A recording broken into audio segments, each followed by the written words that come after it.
I want you to picture something for a second.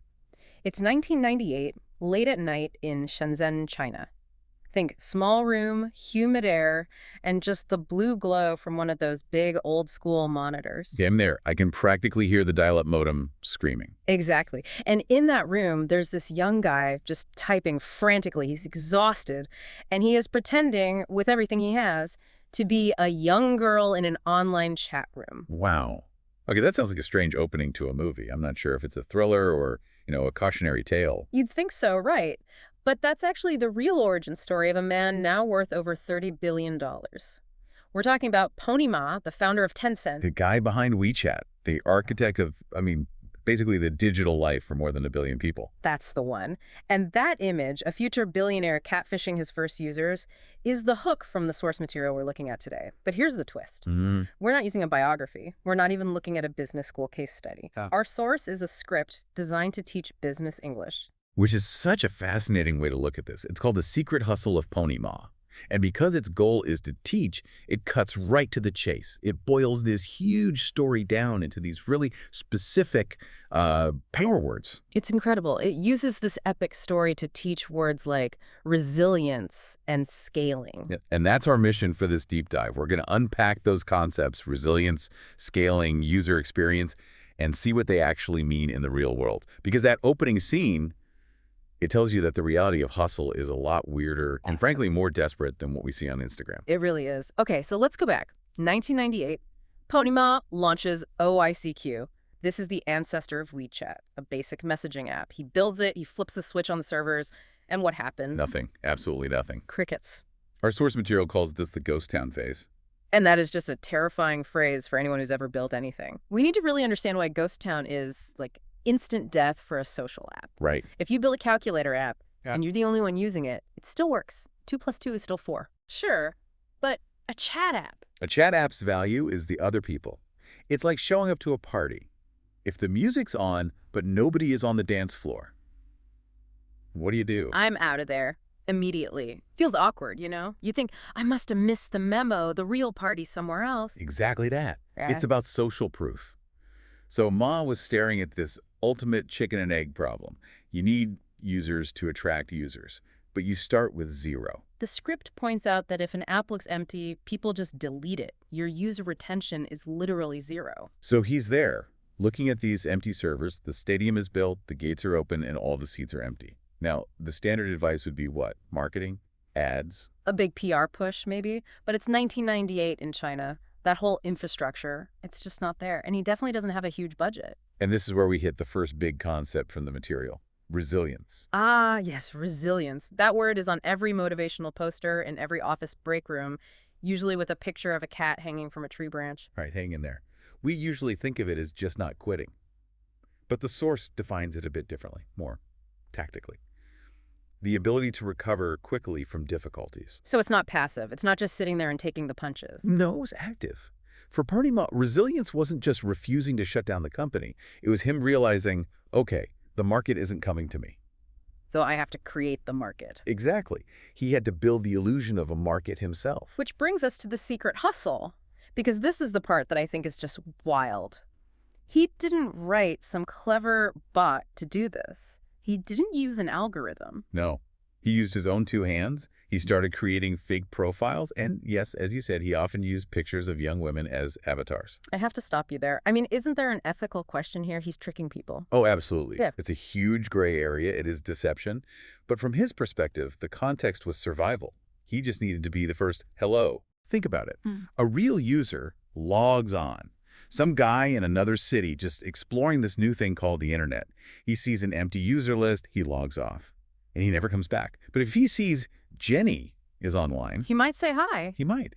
And then Pony Ma, back in his office, sees that message pop up, and he types back as Jenny.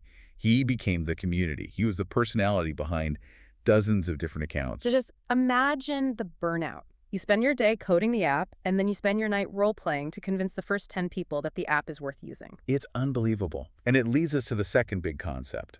And honestly, I think this is the most important one. The script introduces the word scaling. But wait, this is the exact opposite of scaling, isn't it? It is, and that's the genius of it. The famous advice from startup incubator Y Combinator is, Do things that don't scale. Pony Ma is maybe the greatest example of this ever. Okay, break that down for someone who hears scaling and just thinks automation and growth. Scaling is the end goal, right? You want a business where you can add 1 million new customers without any extra manual effort. But you can't start there. You can't automate a relationship that doesn't exist.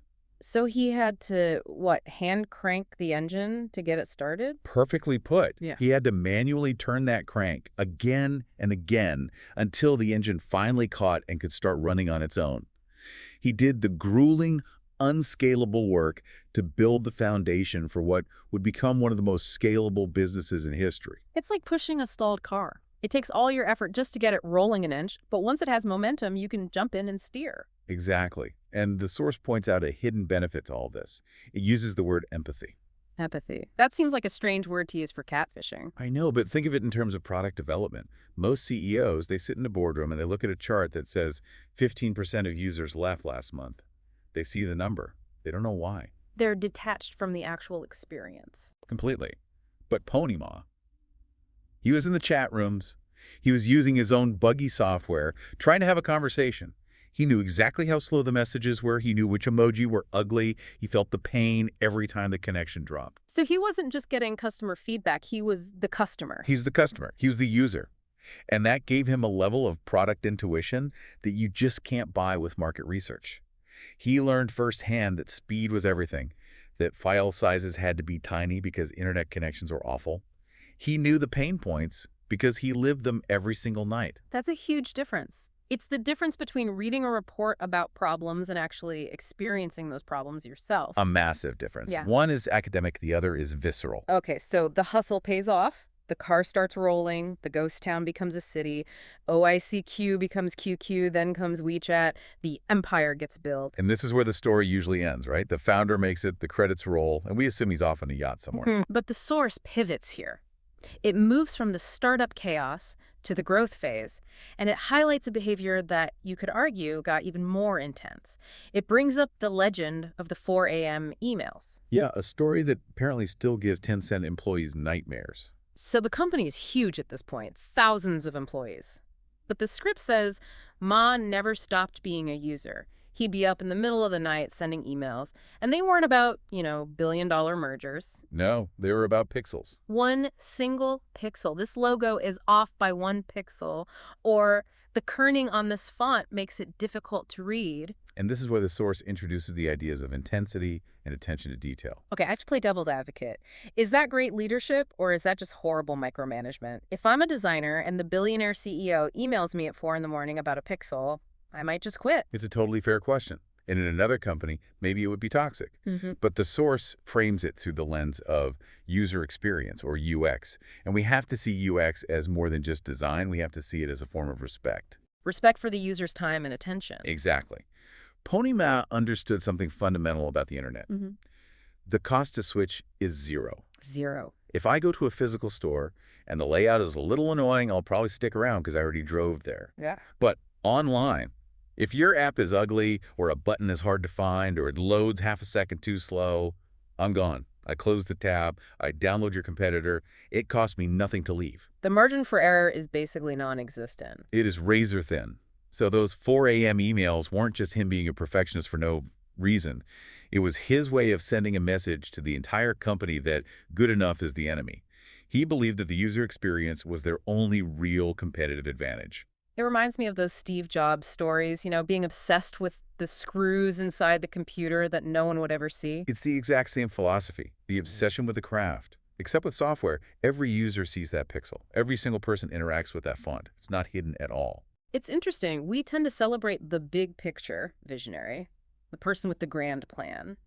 But this source argues that Pony Ma's real genius was his obsession with the tiny, seemingly insignificant details. He was what they call a product CEO, not just a business CEO.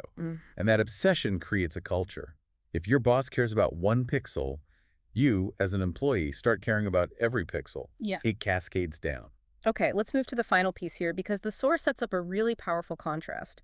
It pits Pony Ma's old-school hustle against the modern idea of growth hacking. Yeah, this is the wealth lesson part of the material. And it's a pretty sharp critique of current startup culture. Growth hacking is a term we hear all the time. What does it mean in this context? In this context, growth hacking is about finding a shortcut, a cheat code.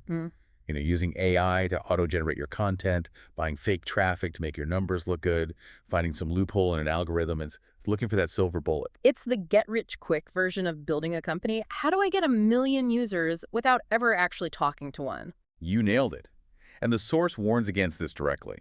It says that in the early stage, you can't hack your way to a real community. You have to do the uncool work. That's the exact phrase it uses, the uncool work. And think about it. Pretending to be someone else in a chat room is not cool. It's kind of embarrassing. Staying up until 4 a.m. to check font spacing is not glamorous. It's tedious. But the source calls this an investment. Yes, and I love that reframing. Because usually investment means money. It means getting a venture capitalist to give you a check. Right. I'm investing capital. But Ma's first investment was his time, his energy, and his own humility.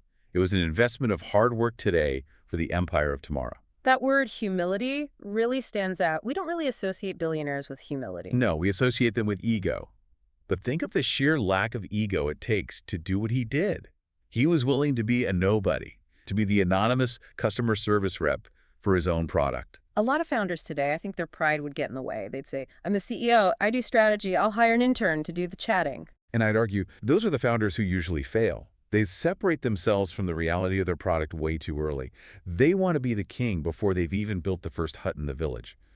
Ma was willing to lay the bricks himself. It's like the restaurant owner who isn't too proud to sweep the floors. Exactly. If the owner thinks they're above sweeping the floor, why would any of the staff care if the floor is dirty? That obsession has to start at the top. So when you pull it all together, the journey from a ghost town to a global empire, the secret wasn't really a secret at all. No. There was no magic formula, no single aha moment. It was resilience, that refusal to accept an empty room. It was scaling by doing things that don't scale. And it was an intensity, a passion for the product that bordered on obsession.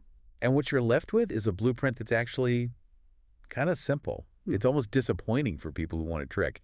The secret is just to work harder and care more than anybody else. It really brings it back to who might be listening to this.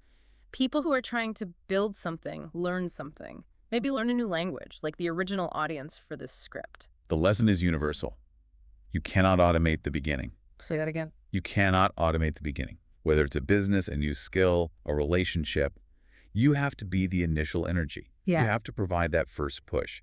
You can't hire someone to get you through the ghost town phase. You have to be willing to be the first one to say hello in an empty room. You have to be the hello. This has been a really, I don't know, a humanizing look at a tech giant. It's so easy to see Tencent now and just think of this massive faceless corporation. It's grounding to remember the guy in the dark in 1998. It makes the success feel earned. And in a way, it makes the method feel replicable.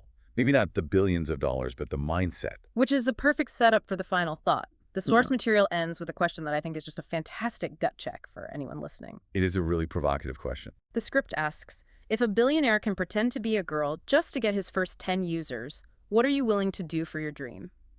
Yeah, that really forces you to look in the mirror, doesn't it? It does. Because I think, if we're honest, a lot of the time our answer is, I'm willing to work hard as long as it looks good, or as long as it doesn't feel beneath me. Right, I'll do anything except that. Pony Ma didn't have an except that. He just did what had to be done. So for everyone listening, find your ghost town, whatever project you have that's sitting empty, and ask yourself if you're waiting for people to show up, or if you need to be the one to log in and start the conversation yourself. There's no shame in the hustle. None at all. That's our deep dive for today. Thanks for listening. We'll see you next time.